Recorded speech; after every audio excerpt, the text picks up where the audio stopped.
ഹരേ കൃഷ്ണ. ഇനി നമുക്ക് ആറാമത്തെ ശ്ലോകം നോക്കാം.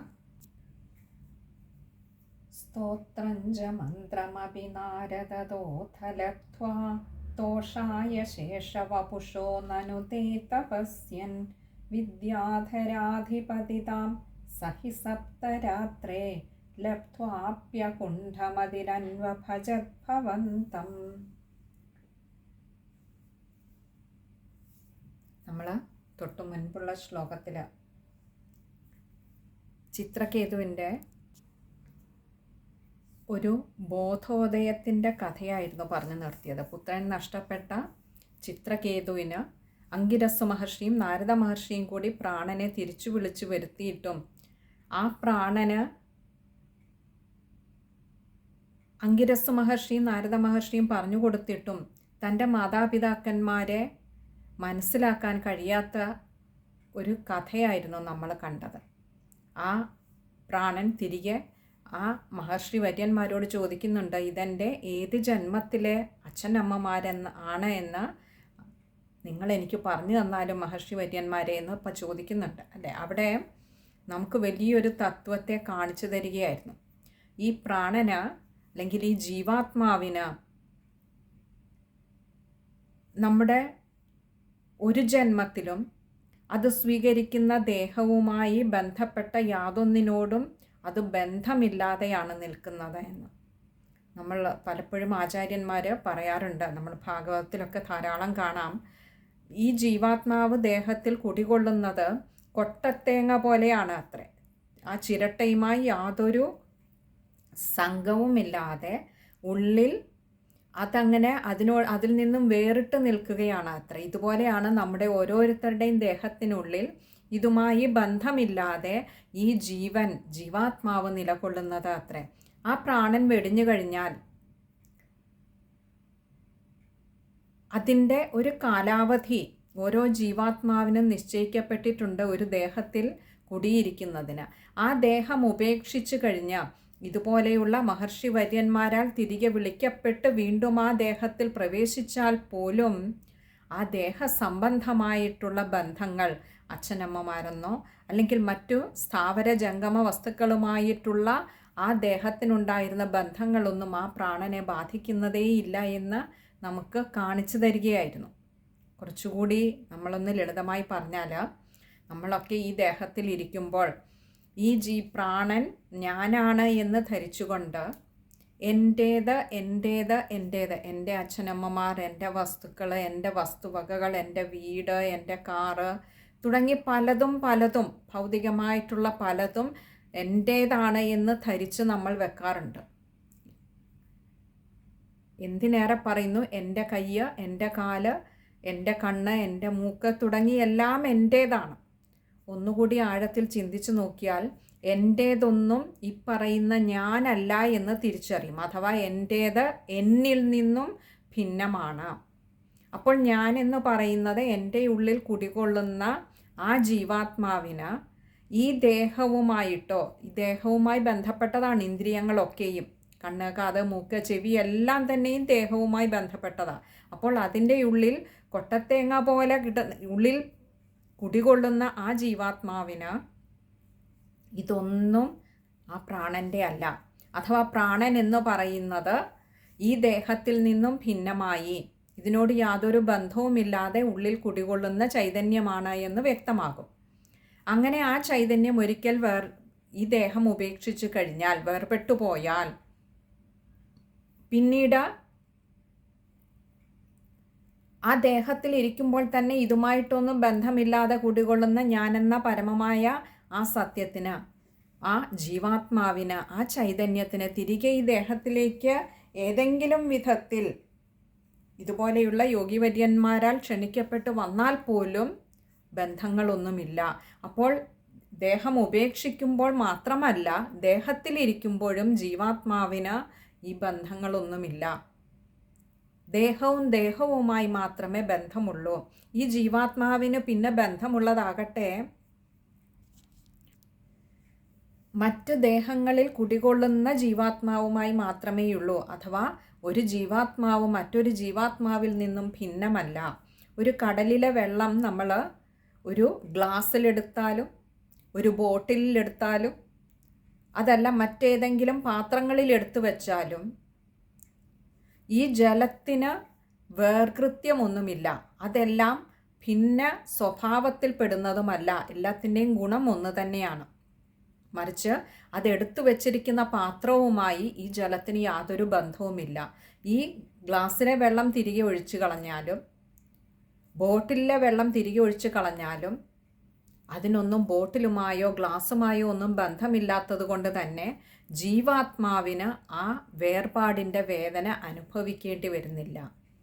അപ്പോൾ എന്തിനു വേണ്ടിയിട്ടാണ് ഈ ഓരോരോ ഭിന്നങ്ങളായ ദേഹങ്ങൾ സ്വീകരിച്ച് ഭിന്നങ്ങളായ അനുഭവങ്ങളിലൂടെ ഈ പ്രാണൻ കടന്നു പോകുന്നത് എന്ന് ചോദിച്ചാൽ, ജന്മജന്മാന്തരങ്ങളായി ഓരോ ദേഹത്തിലിരുന്നു കൊണ്ട് വഹിച്ചു കൊണ്ടുവരുന്ന പ്രാരബ്ധകർമ്മങ്ങൾ അത് അനുഭവിച്ചു തീർക്കുവാൻ വേണ്ടിയാണ് അതിനനുയോജ്യമായിട്ടുള്ള ഒരു ജനനവും ശരീരവും അത് സ്വീകരിക്കുന്നത്.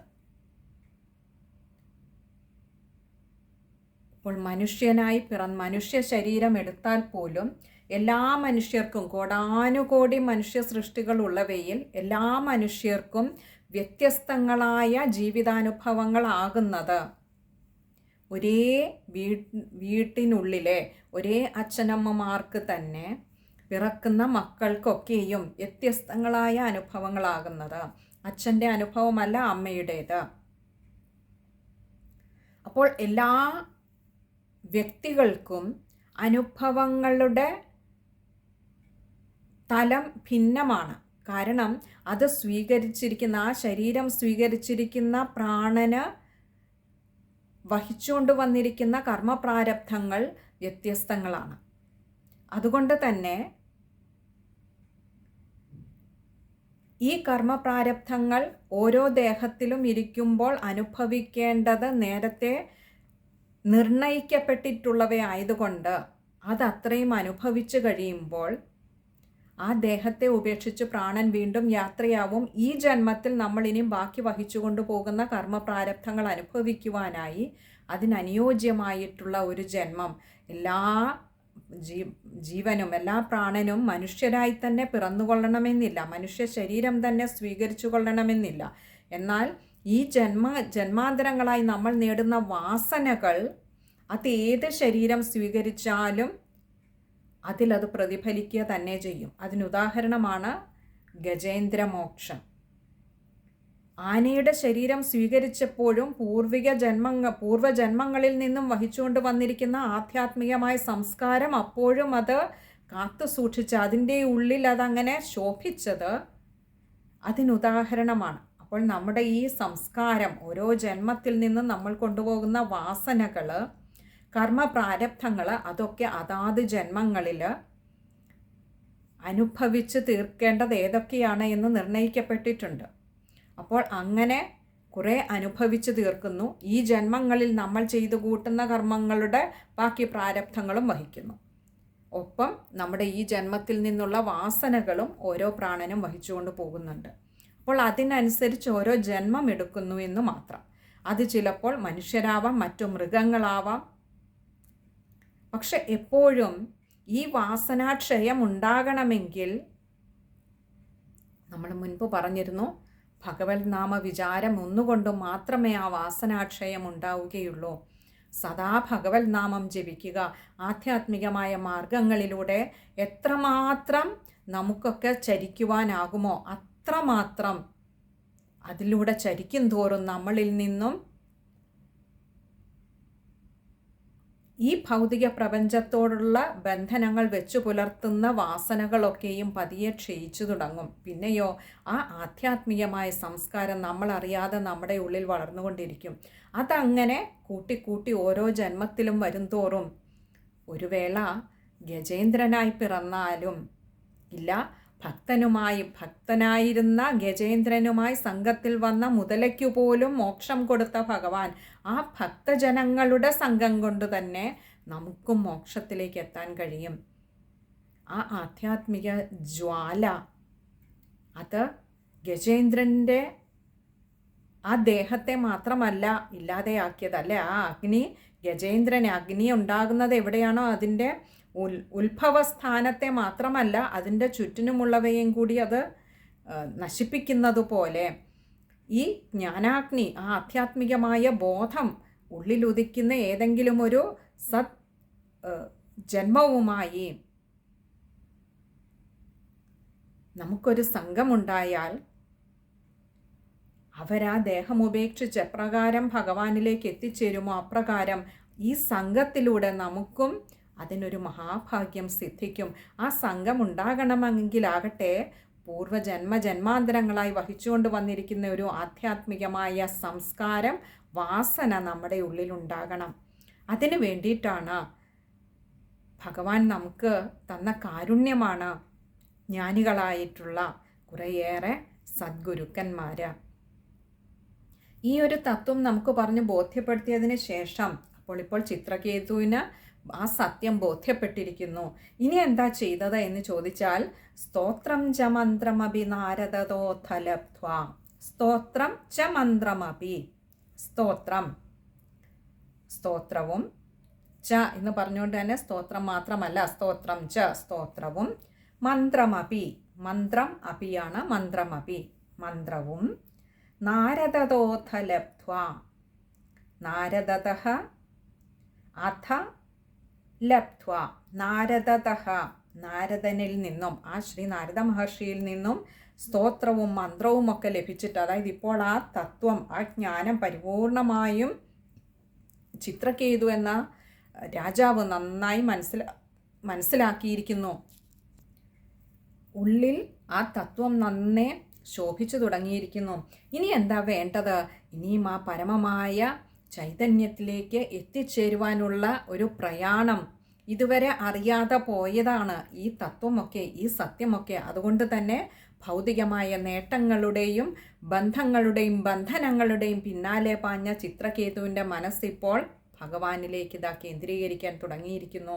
അതുകൊണ്ട് ആ ശ്രീ നാരദ മഹർഷിയിൽ നിന്ന് തന്നെ അതിന് വേണ്ടതായ സ്തോത്രങ്ങളും മന്ത്രങ്ങളുമൊക്കെ ലഭിച്ചിട്ട്, തോഷായ ശേഷവപുഷോ, തോഷായ എന്ന് പറഞ്ഞാൽ സന്തോഷിപ്പിക്കുന്നതിന് വേണ്ടിക്കൊണ്ട്, അങ്ങയുടെ പ്രീതിക്കായിക്കൊണ്ട്, ശേഷവപുഷോ ആദിശേഷ സ്വരൂപത്തിലുള്ള ആ വപു എന്നാൽ ശരീരം, അപ്പോൾ ആ ഒരു രൂപത്തിലുള്ള അങ്ങയെ നനു തേ തപസ്യൻ, തേ അങ്ങയുടെ ആ ആദിശേഷ രൂപത്തിലുള്ള മൂർത്തിയെ നനു എന്ന് പറഞ്ഞാൽ കീർത്തിക്കുക, അങ്ങോട്ട് സ്തുതിച്ചുകൊണ്ട്,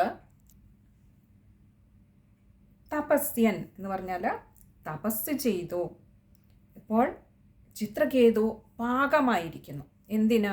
ഭഗവത് പ്രീതിക്കായിക്കൊണ്ട് വേണ്ട രീതിയിൽ മനസ്സിനെ അവിടെ കേന്ദ്രീകരിച്ചുകൊണ്ട് വേണ്ട ഉപാസനകൾ ചെയ്യാൻ, വേണ്ട തപസ് ചെയ്യുന്നതിന് ചിത്രകേതുവിനെ പാകപ്പെടുത്തിയെടുക്കുകയായിരുന്നു ഇവിടെ ശ്രീ നാരദ മഹർഷിയും ശ്രീ അഗസ്ത്യ മഹർഷിയും കൂടി, അംഗിരസ മഹർഷിയും കൂടി ഇവിടെ ചെയ്തത്. ആ എപ്പോഴും സജ്ജനങ്ങളുടെ സംസർഗം കൊണ്ട് നമ്മുടെ ഉള്ളിലെ കറകളെ നീക്കി നമ്മളെ പാകപ്പെടുത്തുകയാണ് ഓരോ സത്സംഗങ്ങളും നമുക്ക് ചെയ്തു തരുന്നത്. ഒരിക്കലും അതുകൊണ്ട് നമുക്ക് ഭൗതികമായ ഒരു നേട്ടവും നമുക്കുണ്ടാകാൻ പോകുന്നില്ല.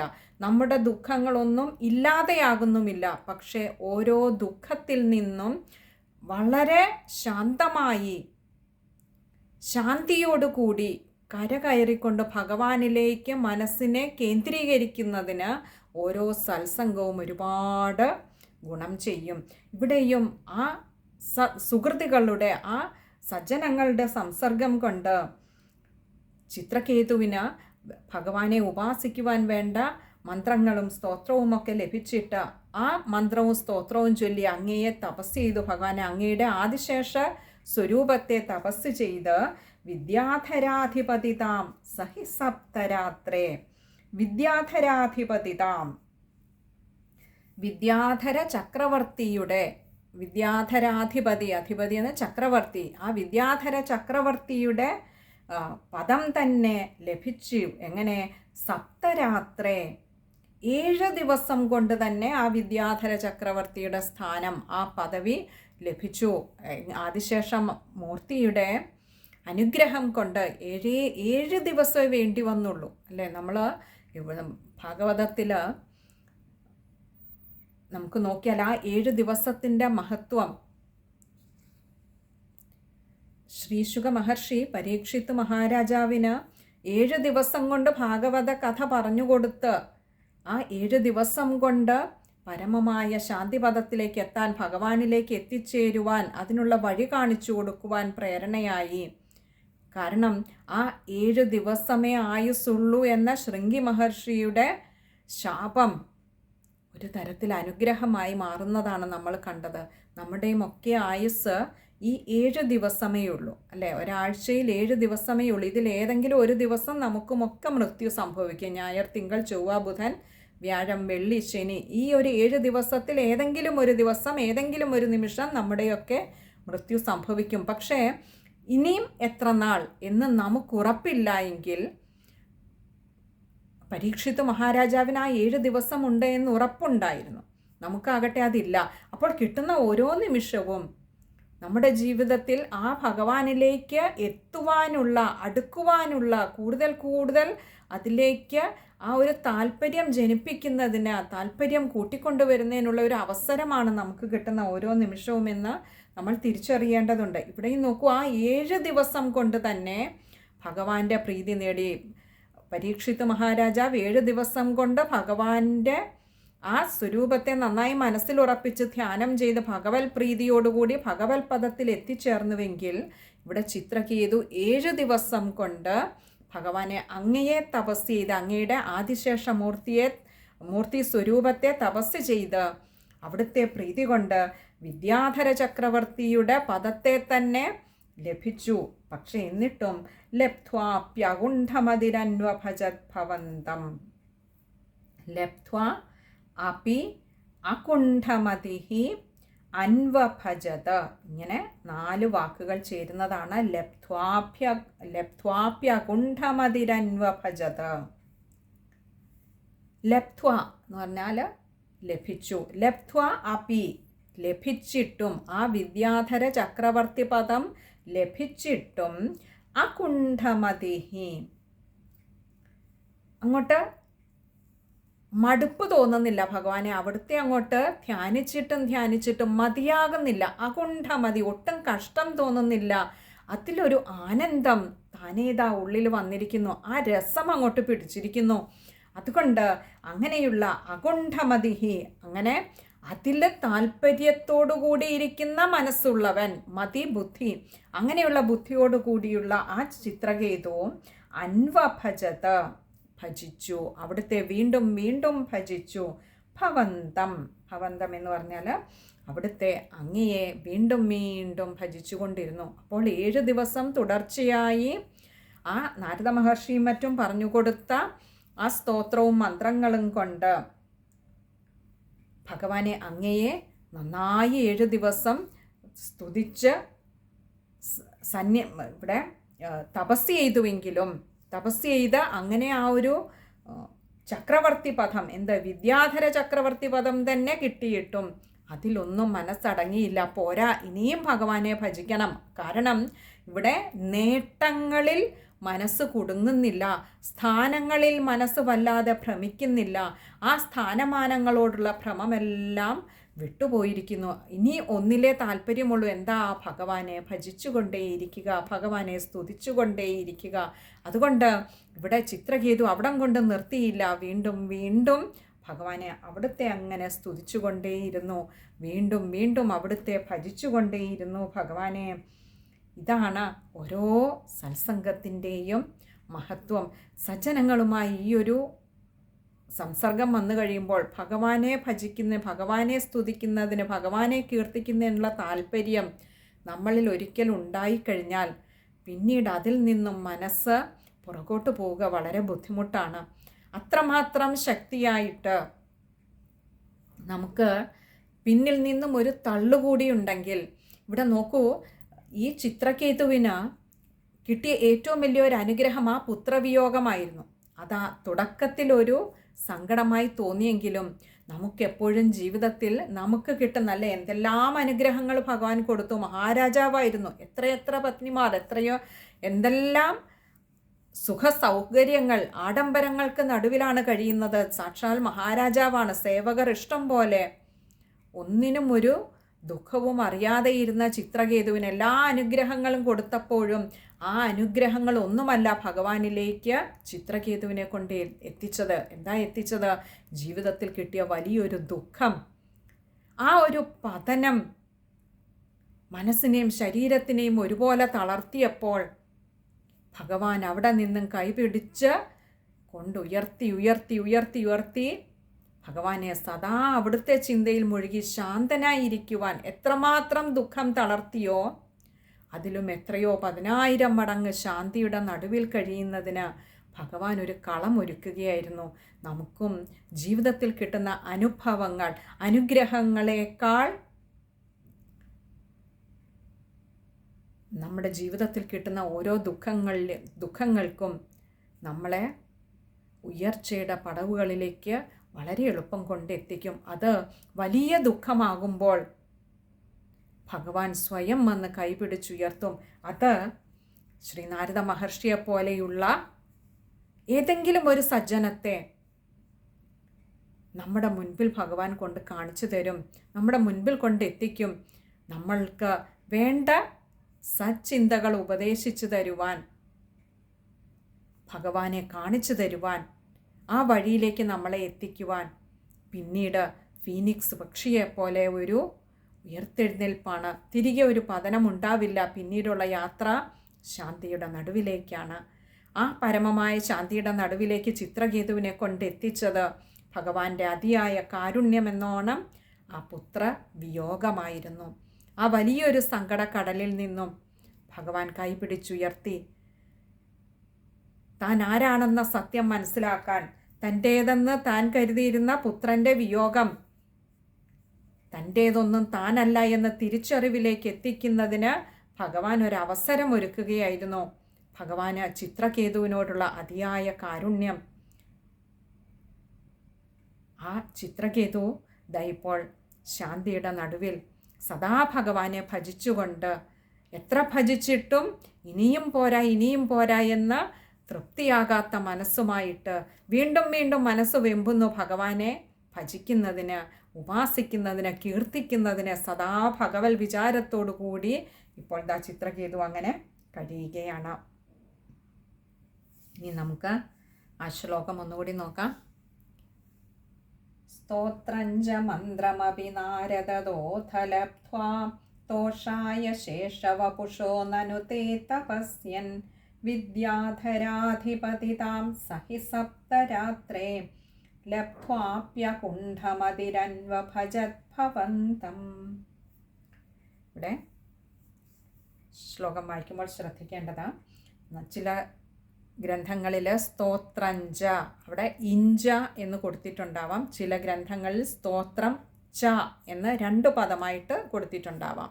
അവരവരുടെ ഗ്രന്ഥങ്ങളിൽ എങ്ങനെയാണോ അങ്ങനെ അത് വായിക്കാവുന്നതാണ്. പിന്നെ അടുത്തത് നാരദോഥലബ്ധ്വ, അവിടെ ഒകാരം നീട്ടിയെടുക്കുക. പിന്നെ വിദ്യാധരാധിപതിതാം, അവിടെ ദ ഥ ത ഒക്കെ വരുന്നിടത്ത് ശ്രദ്ധിച്ചു വായിക്കുക. പിന്നെ അടുത്തത് ലബ്ധ്വാപ്യകുണ്ഠമതിരന്വഭജദ്ഭവന്തം, അവിടെ ലബ്ധ്വ അപി അകുണ്ഠമതി അന്വഭജത്. അപ്പോൾ ലബ്ധ്വാപ്യകുണ്ഠമതി, പ്യ എന്ന അക്ഷരത്തിന് അകാരം കൊടുത്തു വായിക്കുക. അതുപോലെ ര അന്വഭജത്, ര എന്ന അക്ഷരത്തിനും അകാരം കൊടുത്തു വായിക്കുക. ഇവിടെ ലബ്ധ്വാപ്യകുണ്ഠമതിരന്വഭജത്, അതത്രയും കഴിയുന്നതും ചേർത്ത് തന്നെ വായിക്കുക. ഇത്രയും കാര്യങ്ങളാണ് ആ ഒരു ശ്ലോകം വായിക്കുമ്പോൾ ശ്രദ്ധിക്കേണ്ടതായിട്ടുള്ളത്. ഇവിടെ ഇനി അടുത്തത് ബാക്കി ഭഗവാനെ അങ്ങനെ ഭജിച്ചുകൊണ്ടിരുന്ന ചിത്രകേതുവിൻ്റെ കഥ തുടരുകയാണ് 7ാമത്തെ ശ്ലോകത്തിൽ. നമുക്ക് 7ാമത്തെ ശ്ലോകം അടുത്ത സത്സംഗത്തിൽ കാണാമെന്ന് കരുതുന്നു. ഹരേ കൃഷ്ണ.